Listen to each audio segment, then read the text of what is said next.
considered to be non-gravitational acceleration, a subject that could reveal the existence of a propulsion system or some engine to the object. Spinning, it's glowing green, and NASA admits 3I/Atlas is unlike anything ever seen before.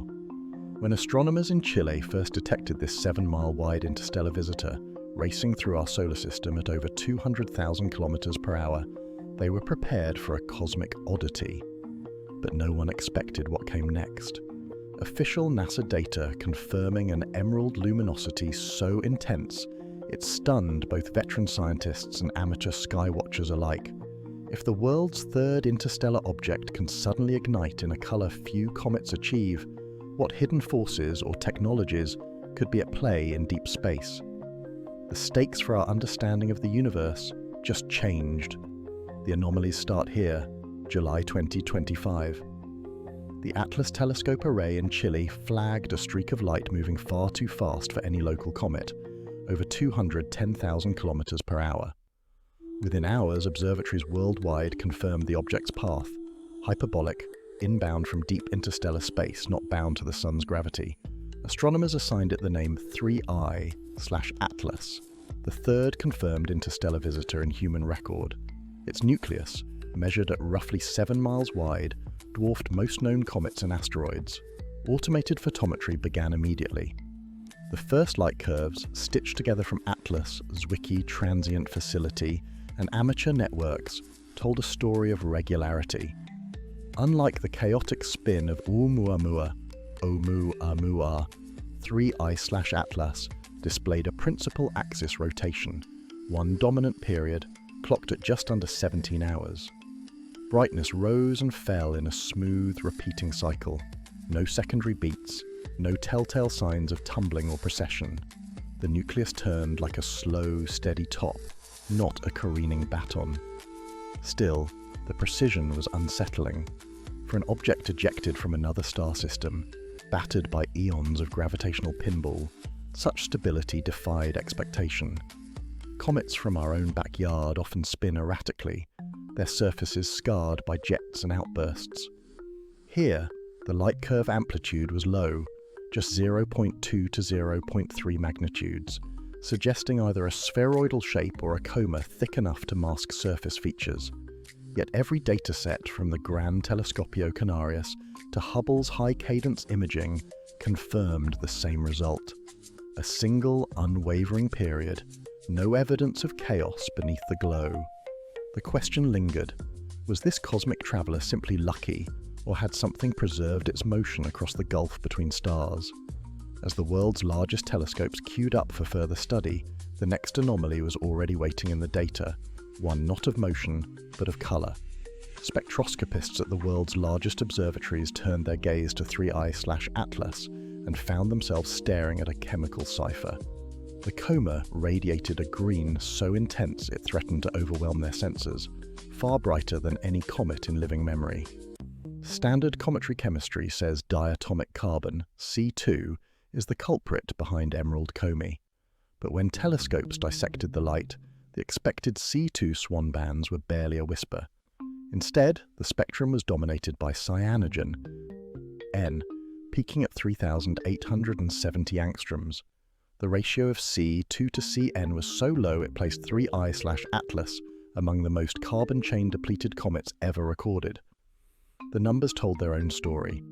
Cn production rates climbed to 8 times 10 to the 23rd molecules per second, while C2 stayed stubbornly muted. In solar system comets, the green owes its life to C2, but here, cyanogen outshone it by a factor of 10. CO2 too registered at record levels, confirmed by both JWST and Spherex. Yet the classic fingerprints of cometary green, dicarbon and iron remained elusive or weak. Nickel vapor, on the other hand, flared up in the optical, a pattern that defied expectations and left even seasoned comet modelers at a loss. Every new spectrum forced the models to adapt.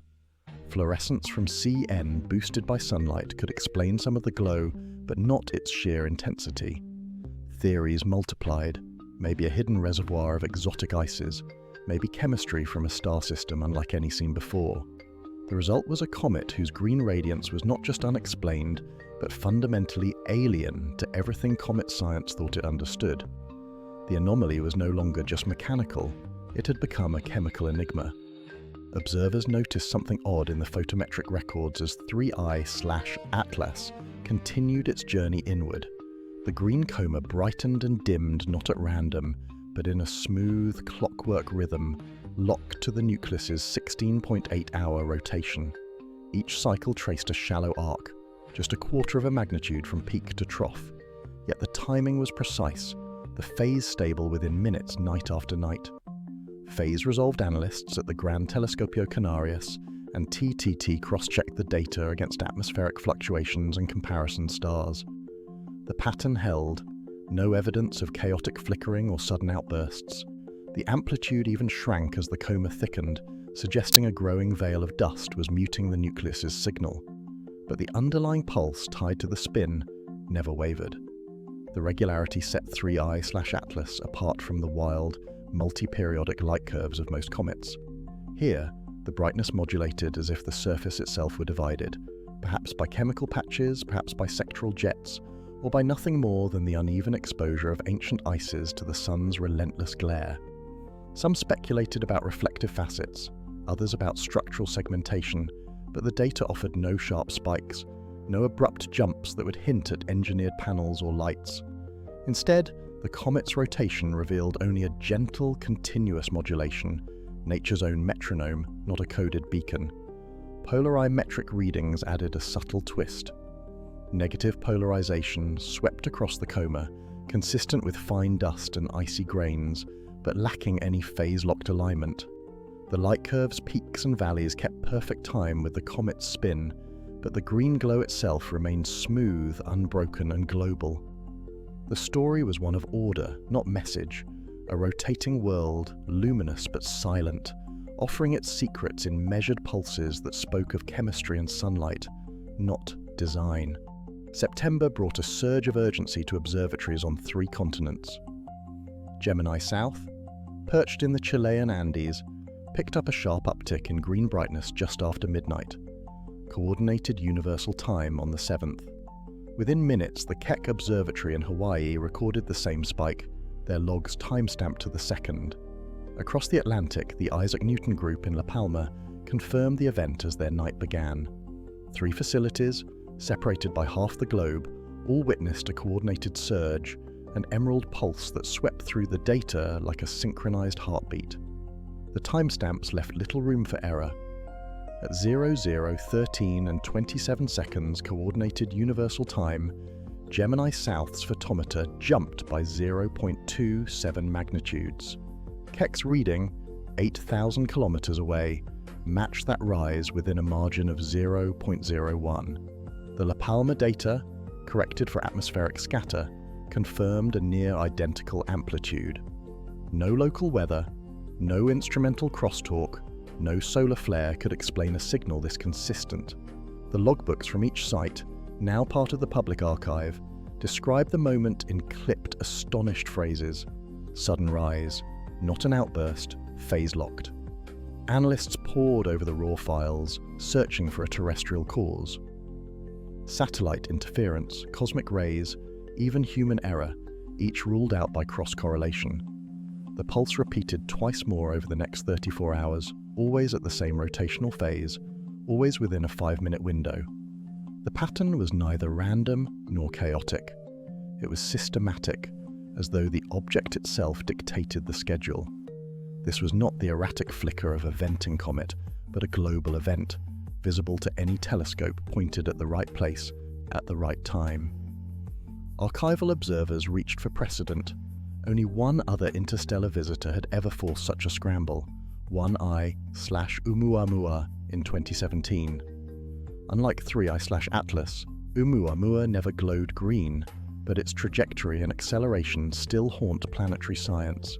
In its final weeks, Oumuamua veered off its expected path by a measurable fraction, an unexplained push, as if nudged by some invisible force. The anomaly was subtle, but the implications were not.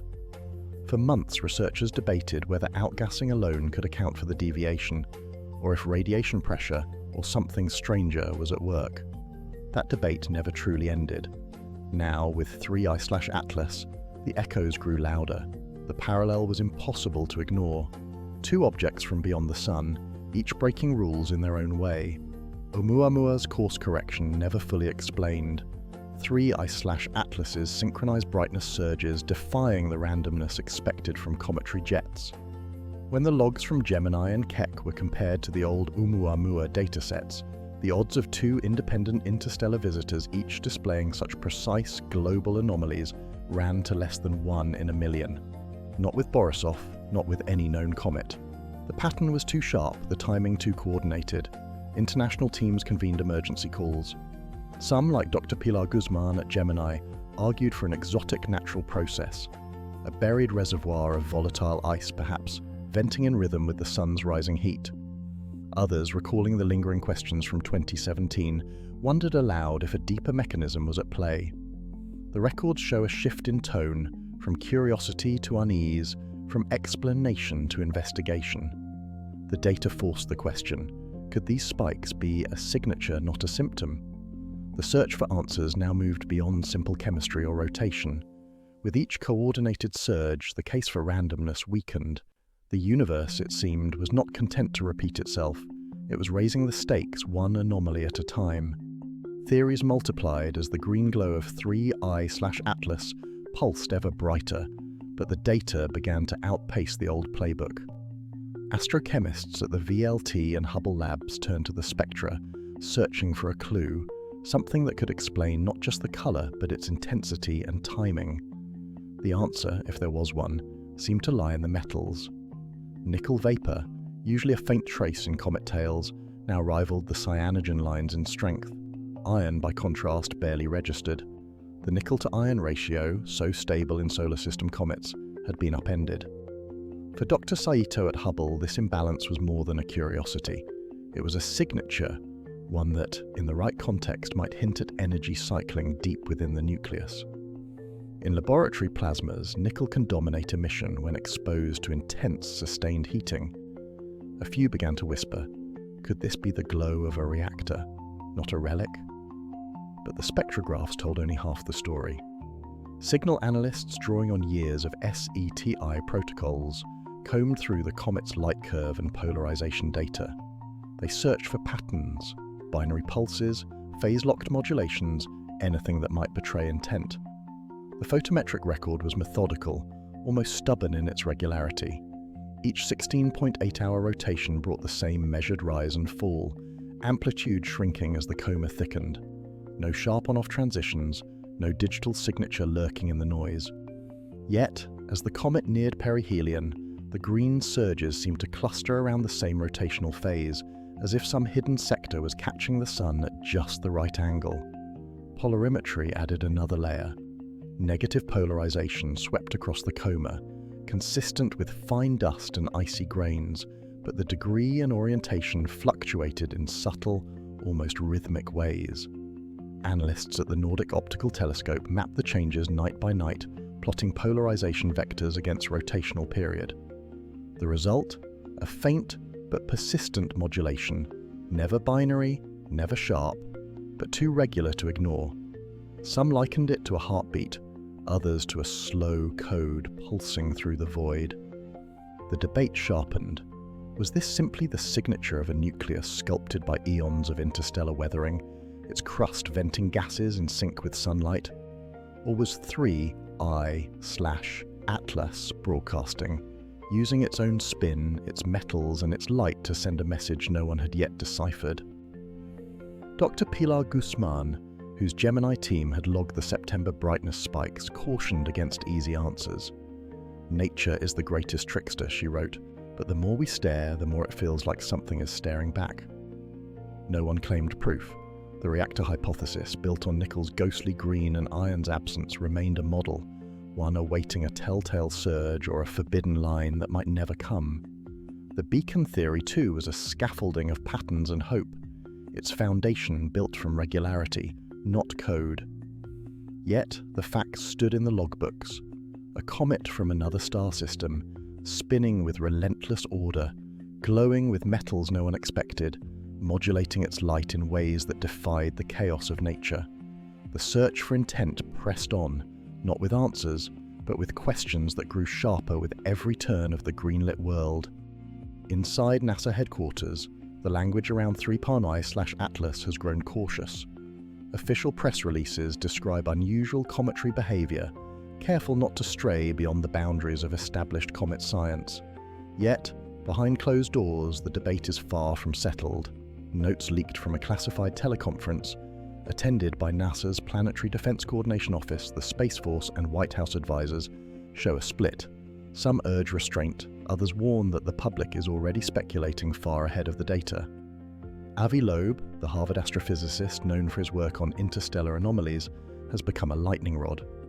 In interviews and blog posts, he pushes for open consideration of technosignatures, arguing, if it's not natural, the implications are mind-boggling. Loeb's stance has cost him grant renewals and drawn sharp criticism from academic peers, but also brought new offers from private funders eager for answers. Neil deGrasse Tyson, speaking on a national broadcast, reminds viewers, we lack a playbook for such encounters. Nature is under no obligation to make sense to us. Meanwhile, Michio Kaku calls it a cosmic detective story, urging an open mind but warning against jumping to conclusions. The pressure is not just scientific, it's institutional. Research teams at Keck and VLT have faced extraordinary demand for telescope time, with national interests vying for prioritized access. NASA spokespeople walk a tightrope, balancing calls for transparency with the risk of fueling speculation. The stakes are clear. How the world interprets 3PARNI/Atlas now could shape policy, funding, and the very definition of what counts as evidence in the search for life beyond Earth. Chemists at the VLT and Hubble labs pore over the spectra, chasing the origin of the green.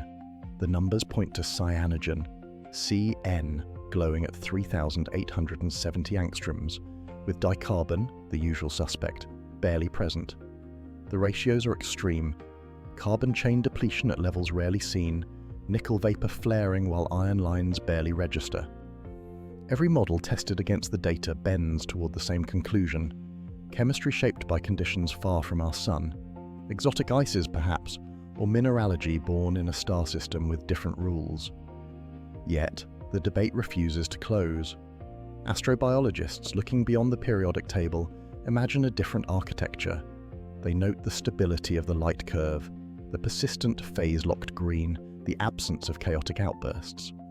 Could this be a probe, cloaked in dust and ice, its surface engineered to mimic a comet's own camouflage?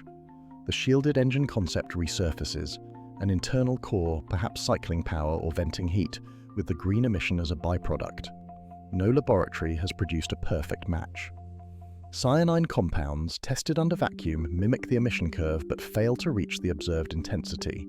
The data support both a world shaped by alien chemistry and the ghost of an engine hidden in plain sight. Each camp holds its ground, the evidence balanced on a knife's edge, daring the next observation to tip the scale. In July 2025, NASA confirmed that 3I/Atlas is only the third interstellar object ever detected, traveling at over 210,000 kilometers per hour and glowing with a green intensity rarely seen in space. Archival data from Chile, Gemini South, and Keck telescopes show its tumbling rotation and extreme cyanogen-driven emission, facts that set it apart from any comet recorded before. Yet, despite repeat observations and cross-checked photometry, the cause of its synchronized green pulses and their precise timing remains unexplained. NASA's official reports note only unusual cometary behavior, while independent analyses highlight unresolved anomalies and call for further study. Today, 3PARNI/Atlas stands as a reminder. Even with advanced instruments and global collaboration, some celestial phenomena still defy complete understanding. Its passage challenges scientists to refine their models and keep searching as the universe continues to deliver mysteries beyond our current reach.